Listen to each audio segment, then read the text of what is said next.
What's up, YouTube? My name's AJ. Really excited to be here with you today. Um, this has been something I've been thinking about doing for a while. Just like over the past, I want to say like 2 to 3 years, I stumbled upon becoming a poker player just out of nowhere, and I've been having a blast doing it. So I thought it'd be a good idea to kind of share my journey of, just kind of the things that I go through, the places that I'm traveling to, all that kind of stuff. Thought it'd be a good idea to help myself become better and just to share it with others as well. So you'll kind of get to see me make some mistakes. I'll be able to provide some tips and tricks and things like that if you're into poker, whether you're just looking to, beat a home game with your friends or maybe even win a little money at your local casino. Hopefully I can provide some, just information, things that I've learned, tricks to the trade, they say, to be able to help you out. And if you're not into poker, that's totally understandable, because I do want to be able to provide a vlog that is just entertaining to just watch. So it's kind of like a win-win situation for everyone. I've been bumping to a lot of people, whether it's at casinos or just in traffic, and people have been wondering what I've been up to. So this is a opportunity for you to be able to see things through my perspective. Welcome to the grind. And I really couldn't think of a better place to start this off than Las Vegas.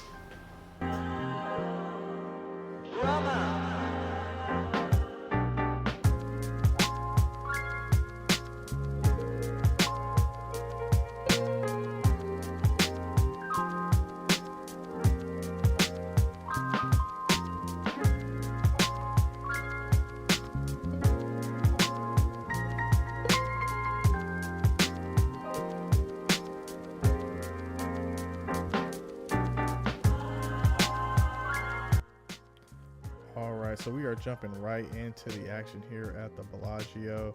I actually did miss the first hand, believe it or not. The minimum buy-in at this game for the 1-3 is $300. As you can see, we're a little bit above that. We actually turned a straight and then rivered the nut flush and got paid off and doubled up, but didn't have the cameras going at that point. So we are going to pick it right back up with this next hand. All right, next hand to note, we pick up ace jack off in the small blind. Couple of limpers, we decide to raise it up to $20 and get called by the hijack and the big blind. Flop comes out 7-6 deuce. We decide to lead out for 15, hoping to be able to take this one down.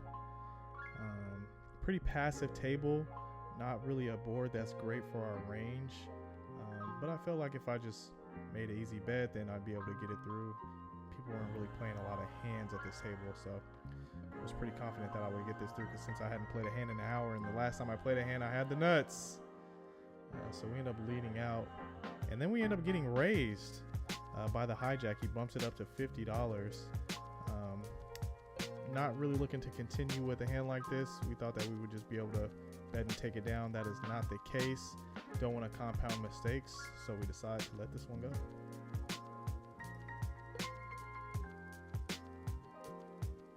So maybe like an orbit later, we end up picking up the exact same hand, ace check off. This time we're not in the small blind, we're in the big blind. There is a call and then a raise from the button. Cutoff calls, the button raises. We decide to just go ahead and continue here and see what happens. Same hand playing a different way. Flop comes out beautiful. It's ace 10 deuce. We go ahead and check to the pre-flop aggressor, hoping that he puts some money in. Maybe we can bump it up a little bit. I would hate to bet on this board and then get called and be out of position. Much rather play this as a check raise, which we get to. The button bets $8. We go ahead and bump it up to 25 here. Again, kind of a smaller game, weird pot, but definitely want to try to get as much money in here as possible. And he decides to call. So we want to definitely continue on any bricks, and that's exactly what we get. The brickiest of bricks, which is the 3 of diamonds. So we're kind of thinking about what sizing we want to go with here. Definitely want to try to put some more money on the pot, charge for any draws, put him to the test if he has any pairs, right? Maybe he raised small and just wanted to get some action. people will do that at this stake with like kings, queens, maybe even jacks, and you know, he's kind of just not really believing that we have an ace. Maybe we could be on a draw right. This is a draw heavy board, so we want to try to put in as much money as possible and put a lot of pressure on him. So we end up going with 45, and I do feel like that was the right sizing. Not necessarily wanting to take a hindsight view on this, but he did tank for quite a while, thinking about whether he wanted to call, whether he wanted to continue with his hand, which definitely lets me know that I'm kind of putting him in a tough spot, and he doesn't necessarily know if I have an ace or if he's or if I have a draw. So I really do like my sizing in this particular spot. Yes, he could have some better aces than us as played, but he ends up folding and we take this one down.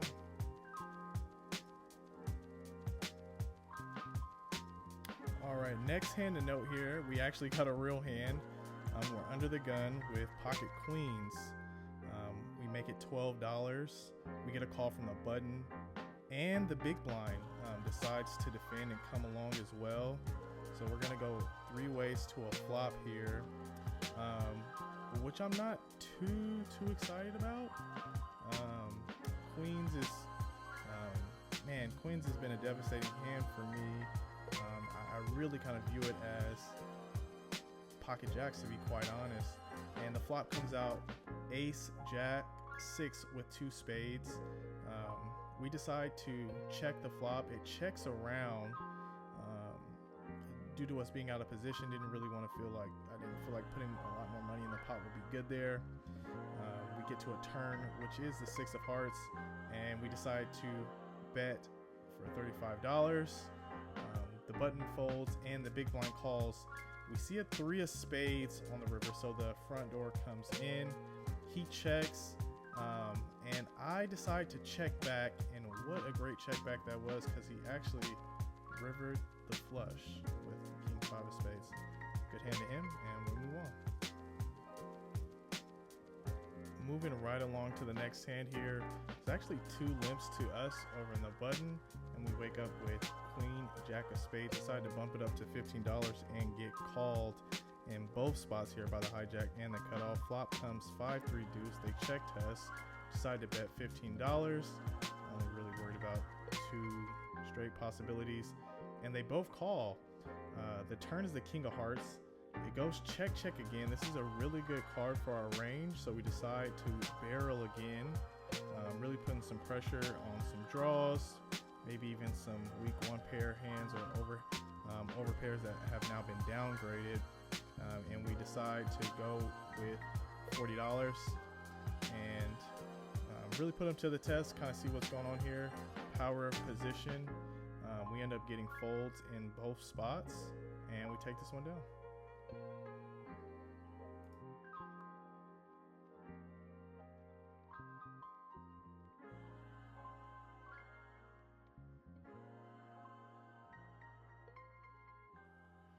All right, this next one is kind of interesting.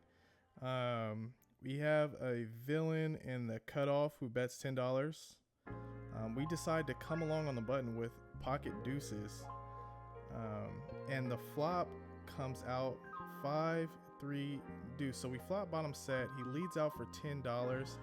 I'm not a fan of slow playing bottom sets, so I raise right away instead of calling, just to try to put as much money in the pot as possible. So we bump it up, not too big of a raise, but we bump it up to 25, and we get a call. The turn is the 9 of spades, and he checks to us, and this does bring in some additional draws. You know, if he was floating with something like ace king, ace queen, king jack of spades, this provides him a lot more out. So we want to put a lot of pressure on those type of hands, 1 pair holdings, really anything like that. So we size up to $65. Really trying to set up a good sizing for an all-in on the river here. And again, I do think that this is a good sizing because he does take some time to think about it, but ends up letting it go, and the Mighty Ducks win.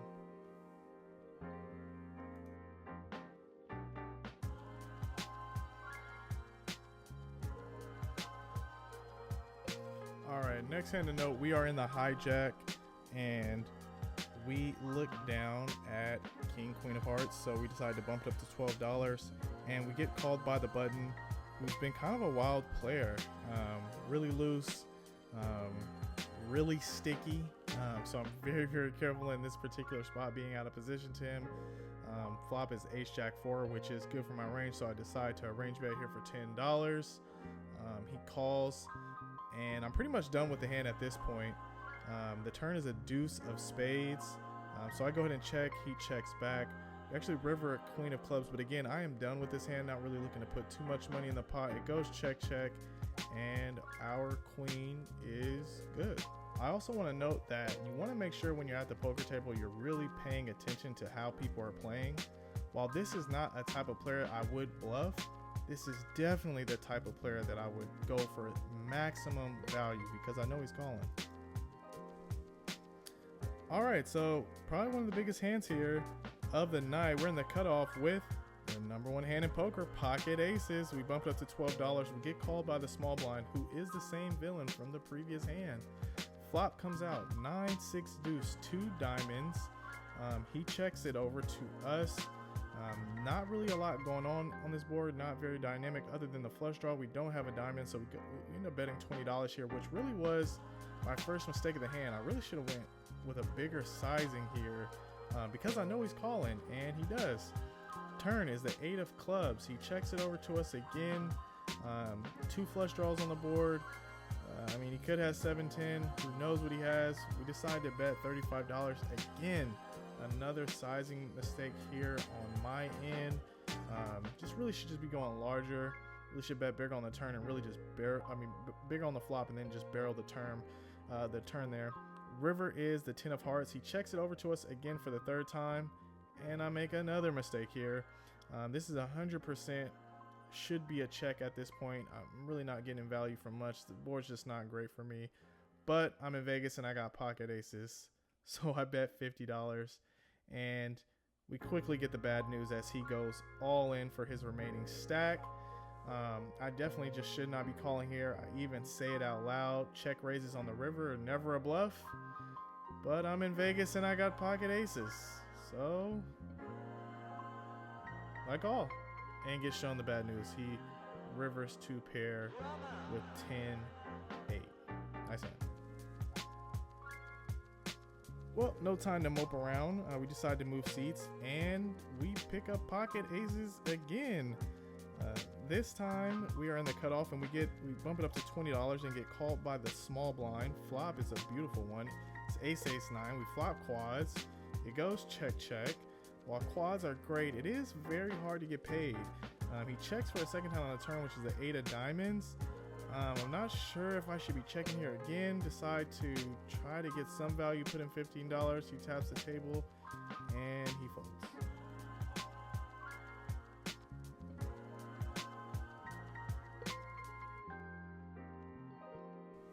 Sea Change has been doing us some justice so far. We are starting to build our stack back as we are in middle position with Queen Jack of Hearts. Under the gun bets $20.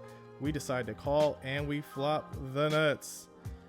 He checks to us. We bet $15. He goes all in for about 65. I call. I got the nuts. I show right away. Turn is safe. River not so much. And it looks like we are good as he mucks. So we take that one down as well. All right, so started recording this one late, but really big pop brewing here. So there's a raise from middle position. We were in the big blind with pocket deuces. The small blind called, so we decided to call as well. Flop came out queen 7 deuce. And the small blind let out for 15. We raised immediately to 50. The middle position player got out of the way, and the small blind player called to 50. Same player from the previous hand turns an ace of hearts, and I am loving life. I am thinking of the mirage right now. I am Hollywooding. I know that there is only one move at this point, and it is to go all in, and that's exactly what I do. I got about 315 behind here, close to that. here. This was the only size in here that makes sense. As you can see, again, this is the same player from the previous hand. Really sticky player. He does cover me. He's been running really hot all night. So I'm just trying based on this board and kind of how the action went. I'm just, one, praying for a call, and two, praying for no spades. That's the only thing I can think that this guy would be on, thinking this long would be a spade draw. So I'm just hoping at this point that he calls, and then also that he does not hit this spade on the river if he does decide to put in the money. So we're kind of just playing the waiting game here as he weighs out all of his options. Thought I played this perfectly. He does put in the call, and we're saying no spades. Nice hand. All right, we're back after, man, that really brutal session. I definitely think I played the aces wrong. Probably shouldn't have called there at the end. Shouldn't have bet the river. I should have just checked it first, and then when I do raise, and then he, or when I do bet and he raises, I definitely should be folding my aces there. Just kind of got married to him, and I shouldn't have. But we ended up battling back, caught some cards after we took a little break, and then, man, that big pot at the end, we definitely got cooler there. I mean, we're like a 77% favorite there to win that hand, and we don't. So that's unfortunate, but that is poker. That is what I signed up for. Can't be mad about it now. Definitely is frustrating though. Definitely is frustrating, but we're about to, we just made it back, so we're gonna get in here, shower up, get this stench off me, and yeah, we'll hit the strip again and get back at it. So yeah, catch y'all for part 2.